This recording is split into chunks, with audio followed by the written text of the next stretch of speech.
Hey everyone, it's Mirella Manelli, and today I'm going to show you how to do a half and half split dye hair technique utilizing a muted pink palette using all Kenra color. So let's go ahead and get started.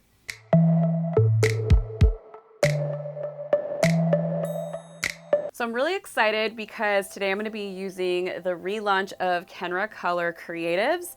And before we get started on applying those and doing the whole technique, I do want to talk about this white canvas that we're working with here. So this mannequin is a solid level 10, so it's really important that if you want the true tone of your creative shades, you need to get your client to a nice solid level 9, 10, and a cool, even natural palette is best. And so what I mean by that is after doing the lightening service, a quick tip is to make sure to use rapid toner like SV or VP to remove all of those yellow and maybe slightly orangey tones. So again, it's really imperative you get to that level 9, 10, because that's when the orange pigment is non-existent and you're just left with yellow pigment in the hair. So quickly remove that, come up with a nice even palette to work with, and now 100% shampoo and dry the hair. Now you have a clean, even canvas to work with, and your vivids and your creative shades are gonna really pop.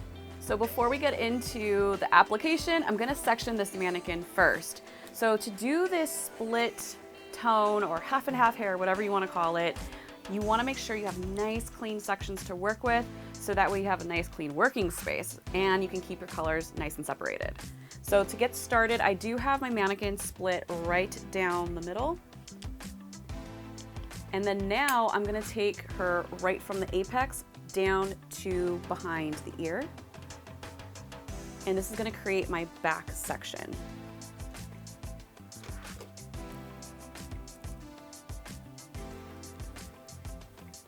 Now for my third section here, because we are gonna be using a combination of 4 different colors, but 3 whole sections, I'm gonna take my next section from that top corner of the apex right on down to the corner hairline in front of the ear, creating a triangular section. And then I'm going to separate this front section here. So as you can see, each of the sides are sectioned exactly the same. So we have one entire back section here, and then 2 triangular sections on each side where they kind of slightly meet at the top, and then 1 large triangle section right here in the front. Kenra Color came out with a ton of new colors in their creative line, but I'm gonna be demonstrating the 4 colors that I have here. So I have Dusty Rose, Velvet Wine, Muted Copper, and Honey Coral. So the reason why I chose these is because they're definitely Mirella Manelli colors. I totally love them. And just to kind of show you guys the actual tone of them, I'm gonna keep all of the formulas really simple, but they are all intermixable. So a couple things that you want to keep in mind when doing creative application is you always want to start from the bottom up, and you want to keep your sections really, really clean like I mentioned before. So I'm just going to take that first section from the very, very bottom right on down. Then I'm going to start to apply my color. Like I said, I'm just going to keep these formulas really, really simple for today, so that we can see the true tone of this Velvet Wine. And another really great tip is to make sure that you thoroughly saturate your creative shades. You really want to work that product right on in. Making sure to get both sides of the hair.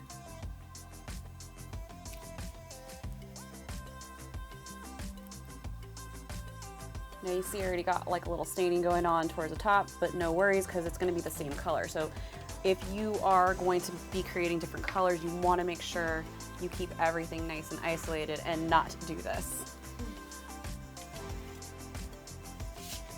Now another little tip when getting this started, and this is just to keep your client nice and clean, is to add a foil on this bottom section here so everything can just kind of fall right on top of that. But no other purpose other than just keeping your workspace nice and clean. So another little tip is you can actually put a foil right on the top of the hair here to protect those other sections. And then you're just gonna apply a clip right on top here. And you don't ever wanna move this clip, but you do wanna open it and just kinda use that as a placeholder. So what I mean by that is when I take my next section down here, I'm gonna put this right on up and have this clip hold that. So that way when we start working more closer towards the top, or if your hands get kind of dirty and messy, we're not gonna affect those other sections right here in the front. So I'm just gonna continue to apply to this entire back section, all velvet wine from roots to ends, and really working it in. Another little tip too is when you start working on the interior and you're getting a little closer even to those other sections, something that helps dramatically is using really, really small sections to where you can see through them. And the reason why I say that is it's going to prevent over application of product or over saturation, although the more saturation the better in a creative application case. But this is just overall going to help keep you nice and clean with your application. So it's just really, really important that you remain nice and neat as possible. Because something that is really great about creatives is that you get that instant gratification already knowing exactly how your color is going to look, because the color is what it is. It's a direct dye. So you don't have to really necessarily wait for processing to already get a visual idea of how it's going to look, which I love. That's what makes this really, really fun.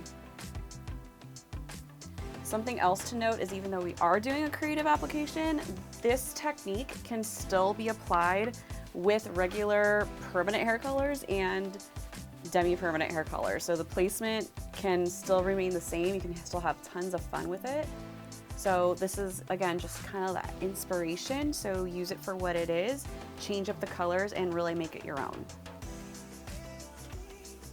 Another tip too is to clean your hands in between each section. Even though we're doing the same exact colors going on, the reason why I wipe my hands clean and in between my fingers as much as possible is to prevent getting color onto the other section, so that way this hair doesn't touch that hair. And so it's just really, really important that you are wiping your hands all the time. So keep plenty of towels on hand.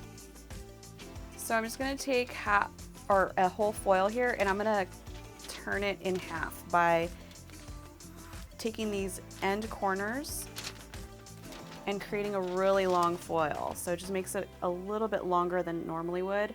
And I'm just gonna place that right along that section that I just created to help separate it from the back.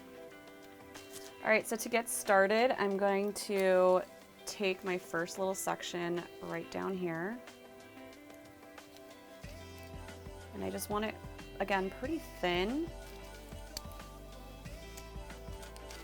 And then I am gonna place another foil right here just to kind of keep everything separated.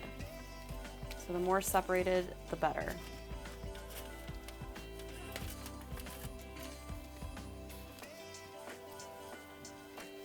So I'm gonna take my honey coral, not honey coral, muted copper, and I'm gonna blend it into the honey coral.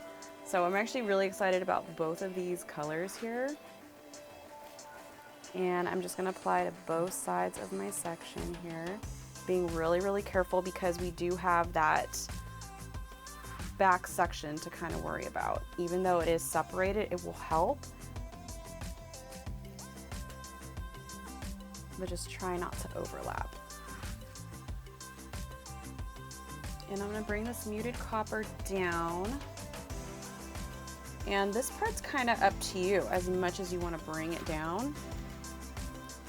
But I feel like there's a good stopping point and a good blending point where I'm gonna take that honey coral and blend it right into that.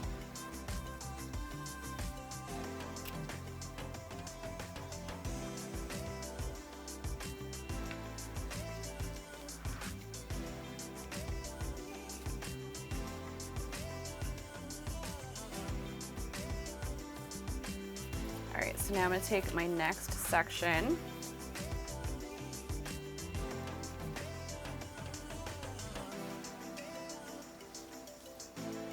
And I'm still working in diagonals because that's kind of mirroring the section that we're working with here with the triangles.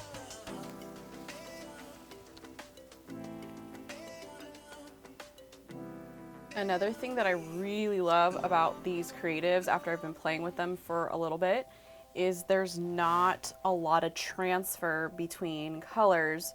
So even though we're being really, really careful, and I still encourage you to do that, there's not a lot of transfer when you lay the colors down on top of each other, as long as you're nice and careful. But, you know, like always, if you're working with formulas that have lots of clear in them or things like that, you know, having a little bit of separation like a foil or an MB mesh or something like that will be really, really helpful.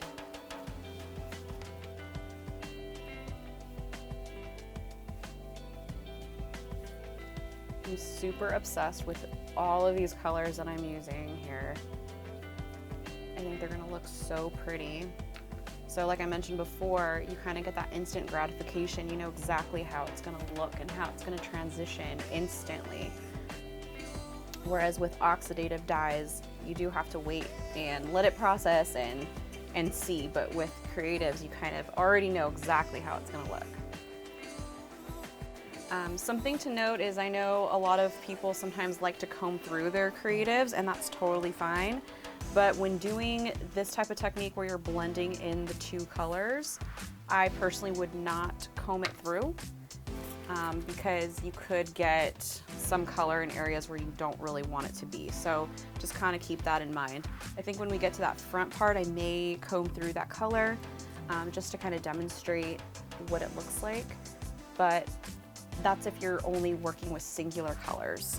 But if you're blending two, I necessarily wouldn't use a comb technique.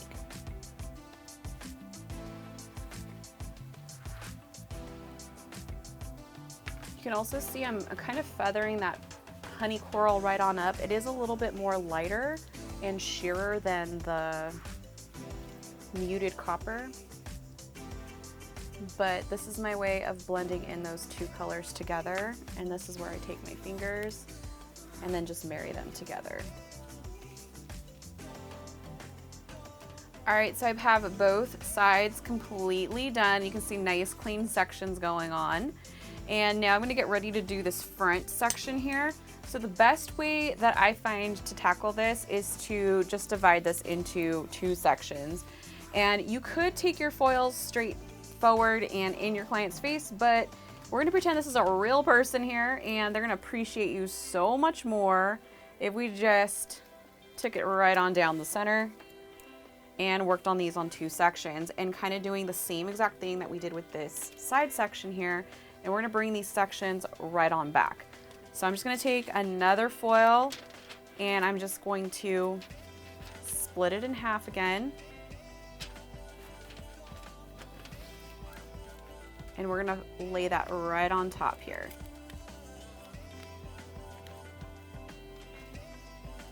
Now for that front formula, we're just gonna be using that Dusty Rose. And I'm gonna take my first section here. Make sure we get both sides of the hair.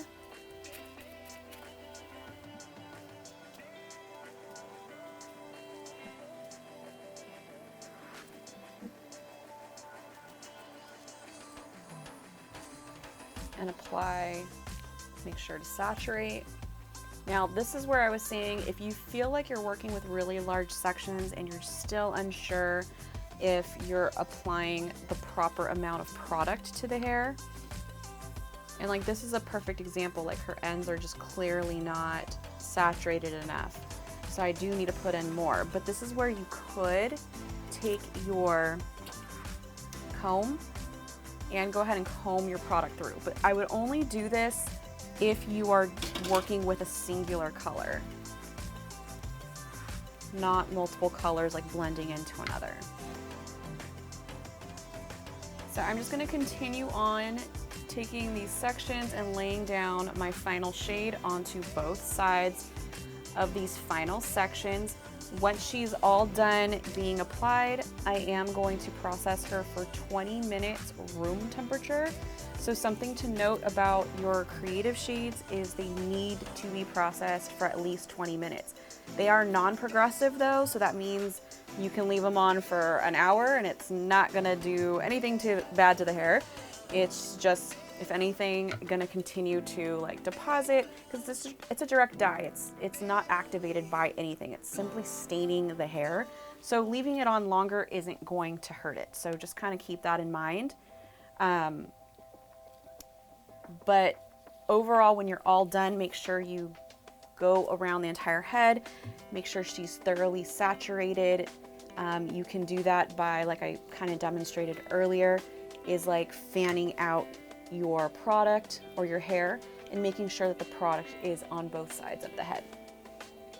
So now she's all done being applied. I have my timer set for 20 minutes and you can see both sides are done, including those triangular sections on the side as well as the entire back section. And just seeing this process right now, I'm just super excited because you can already see how beautiful and cohesive these colors are gonna look together. And I can't wait to show you the final result. And here's the final result of my half and half split dye hair technique utilizing a muted pink palette with all Kenra Color creatives. So first in that back quadrant, I went in with Velvet Wine. And then for those two side triangular sections, I went in with muted copper, melted right into that honey coral color. And then for that front triangular section, we went in with my favorite Dusty Rose. And then for her final style, we went in with Perfect Blowout for a nice round brush, and then use thermal styling spray to flat iron her pieces nice in place for this sleek finish that we got. And then just to perfect it a little bit more, we went in with finishing spray. I really hoped you enjoyed this tutorial on split dye half and half hair technique. And if you did, give this video a thumbs up, subscribe. Make sure to check out my other educational videos on this channel, and I hope to see you guys next time.